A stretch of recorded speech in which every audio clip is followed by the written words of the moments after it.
Why did the Soviet Union collapse? What led up to its collapse? Does communism work? Does Marxism-Leninism work? Does socialism work? Is there a difference between these terms? I want to get into all of that today.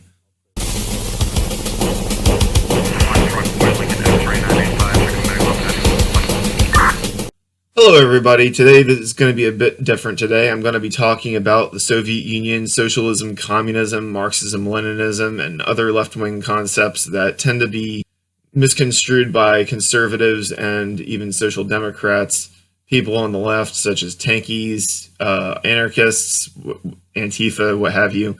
I want to put a take out there that goes over why the Soviet Union failed, what these other ideologies are, all these concepts, and what the left and right get wrong. Some people on the left say that the Soviet Union failed because they weren't the ones running it, or that communism or Marxism-Leninism will work when they apply it.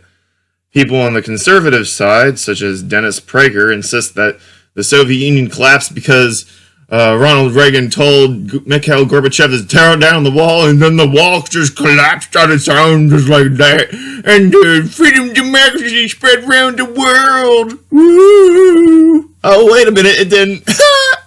So Gynocentrism, watching him here to provide you with a nuanced perspective as to why the Soviet Union collapsed and why Marxism-Leninism didn't work. The real reason the Soviet Union collapsed is because it was being run by Russians. Huh, just kidding. Nah, but in all seriousness, the Soviet Union's rampant corruption, totalitarianism, nomenclaturas, social class warfare between the ruling class, the politicians, and the everybody else, and the ethnic tensions getting out of hand in the Soviet Union led up to the Soviet Union's collapse. The Soviet government kept the public in the dark about a lot of shady things that were going on. They pretended like the Supreme Soviet of the Soviet Union had binding power to pass resolutions, when in reality the Politburo ran the entire country with an iron fist, and the General Secretary was kind of under their thumb but also had influence over them, as evidenced by the Brezhnev era. There were privileges that the people that ran the country could have because they're the ones with the power. No one's going to oppose them. So rock and roll, Christmas-esque stuff, cars, all the stuff you couldn't get as an ordinary citizen. But if you ran the country, you're the one making the laws. The police, the secret police, the KGB, they all answer to you. Who's going to stop you from having all that stuff? All those things led up to the Soviet Union crumbling from the inside. A lot of political repression, a lot of just chaos with society being full of people who were backstabbing each other. You had crime that was with people stealing. It was all a mess. And of course, we can't forget about the planned economy. The planned economy, or command economy in the case of Marxist-Leninist states, is an economic model where the government decides what goods are produced, how much of each goods are produced, and they have complete control over the economic sector. The reason why Venezuela, for example, right now is experiencing a famine, or at least they were last time I checked, is the government took the farms away from the farmers who knew how to farm and gave them to people who either didn't know how to farm or didn't care how to farm. Marxist-Leninist societies that use a planned economy will tend to mass-produce goods that are unnecessary and not put enough emphasis on producing food. This, unsurprisingly, results in starvation. What is a benefit of a capitalist economy or a market economy or a profit incentive is you don't need to hold a gun to people's head to get them to work hard. They're going to want to work hard because they have a light at the end of the tunnel for themselves to do so. Competition is one way you can also stop tyranny. If one organization has a monopoly on a certain type of good or product or whatever, then they can be as tyrannical as they want. A teacher that I had in college, or a professor I should say, a professor I had in college told me a story about how she had an internet service provider that was giving some of the worst service you can imagine.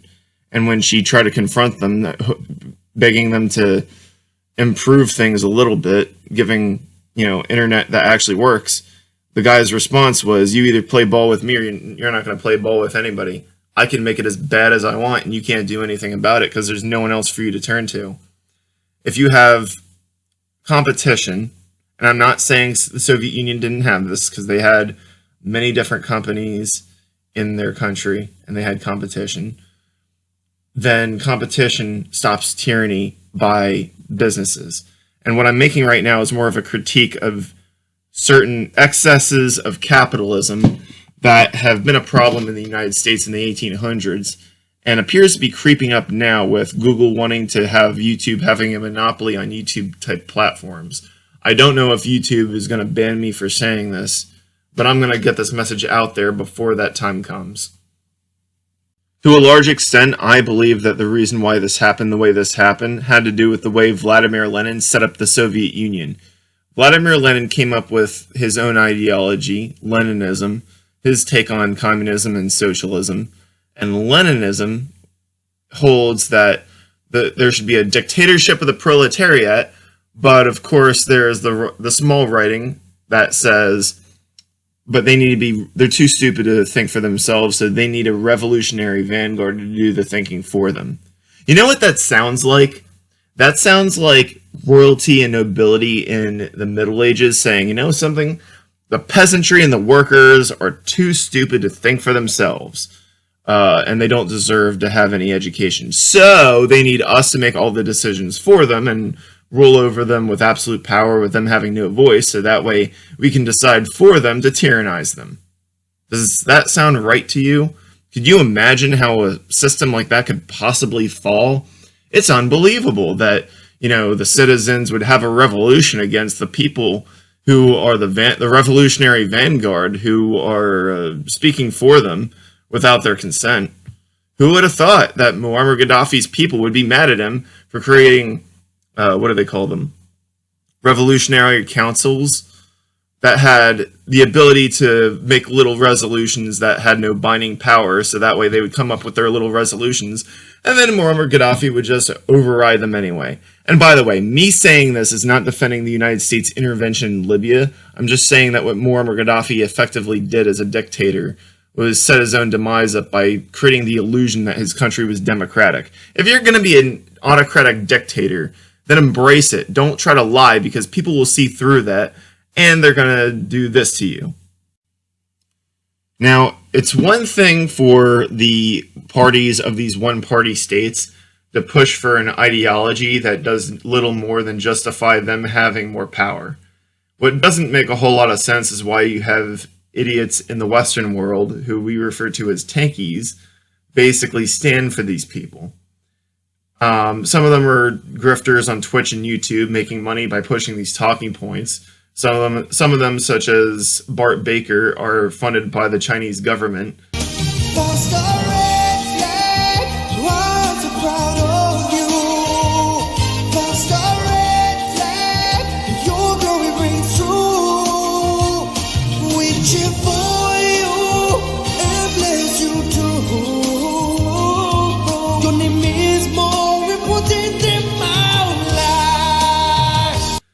Or in the case of the Communist Party of the United States, they were funded by the former Soviet Union, which is now gone, so now they're a joke, but they still exist as a shell of a party. So, yeah, I don't know what to say. The ones who don't fall in those categories are just stupid. Either that or the lack of a religion means that they have to adopt something else as their religion and deity. You notice that a lot of these tankies love to cite theory and blindly worship people like Joseph Stalin, Mao Zedong, Vladimir Lenin, Ho Chi Minh, Che Guevara. Just name whatever Marxist-Leninist that they want to make their daddy, and they'll replace God with them. And instead of the Bible, they have Das Kapital in the case of Marx. The Little Red Book by Mao Zedong, and maybe even in a few cases, the Green Book by Muammar Gaddafi, which I have in PDF form because I don't know how to get an English copy of like a physical paperback or hard copy of the book. I think the Libyans burned most of them, but I still have it in the PDF form that I occasionally sift through. Since it's so easy to make all these critiques about the Soviet Union, the Second World, the People's Republic of China, the Socialist Republic of Vietnam, and all the other Marxist-Leninist states out there, then why don't conservatives make these arguments? Why do they instead make arguments as stupid as this? Mr. Gorbachev, tear down this wall. Yeah, freedom for everyone.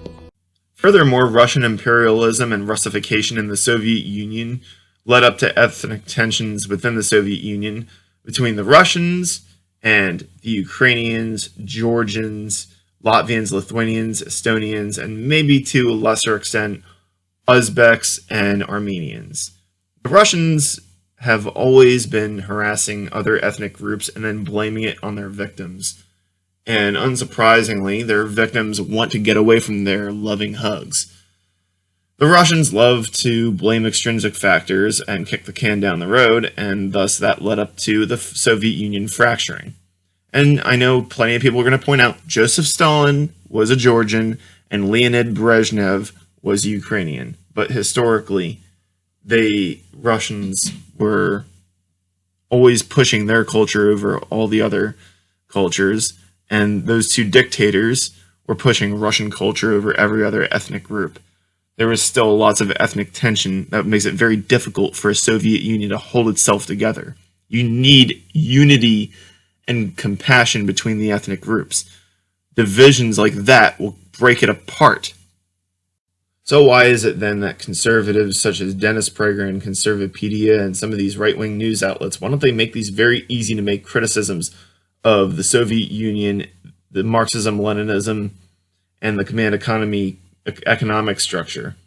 Why is it that they don't criticize the mismanagement and corruption that was rampant in the Soviet Union and in a lot of these Warsaw Pact countries? Maybe it's because they themselves are corrupt. They are okay with corruption and tyranny when private corporations do it, unless it's against conservative commentators online.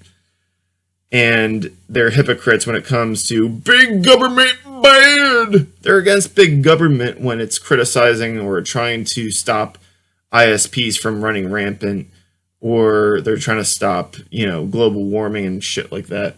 But they're okay with government if they take it over and then try to have a Fourth Reich.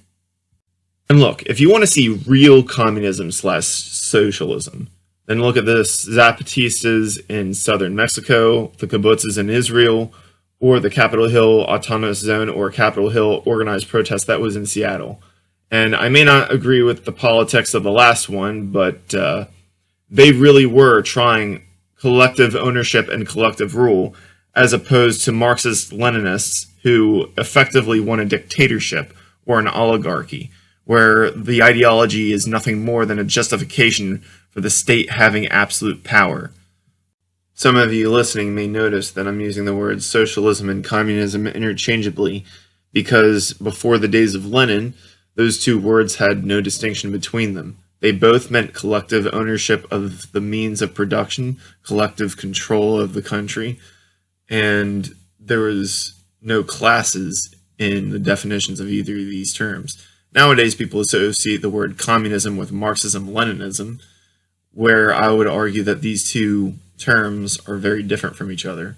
Now, the only examples of communism or socialism that I can think of in the real world as of right now are the kibbutzes in Israel, the Zapatistas in southern Mexico, and the former Capitol Hill Autonomous Zone or the Capitol Hill Organized Protest. While I could go on about how the Capitol Hill Autonomous Zones failed because of the racial politics that was plaguing their structure and ability to stay unified, I would also like to point out that the reason why their collectively owned farm didn't work is because there wasn't enough cooperation. People stole or took more than they needed because they did not deal with the societal problem of selfishness. They had people who were self-interested more than they were caring for the others. And especially on top of this, you had people trying to shake down white people for money as a form of, catering to trying to fix their original sin. Yeah, communism is going to fail if you do that. Okay. I want you to find by the time you leave this autonomous zone, I want you to give $10 to one African American person from this autonomous zone. And if you find that's difficult, if you find it's hard for you to give $10 to people of color, to black people especially, you have to think really critically about, in the future, are you going to actually give up power and land and capital when you have it? If you have a hard time giving up $10, you got to think about, are you really down with this struggle? Are you really down with the movement? Because if that is a challenge for you, then I'm unsure if you're in the right place. So find an African American person. The white people, I see you. I see every single one of you. And I remember your faces. You find that African American person and you give them $10. Cash App, Venmo, $10 in your pocket. That's my challenge to you. Do it. Well, with all that being said, I hope this short little video informed you on why the Soviet Union failed, why communism tends to not work in modern society, and that it can only seem to work in certain situations on small scales.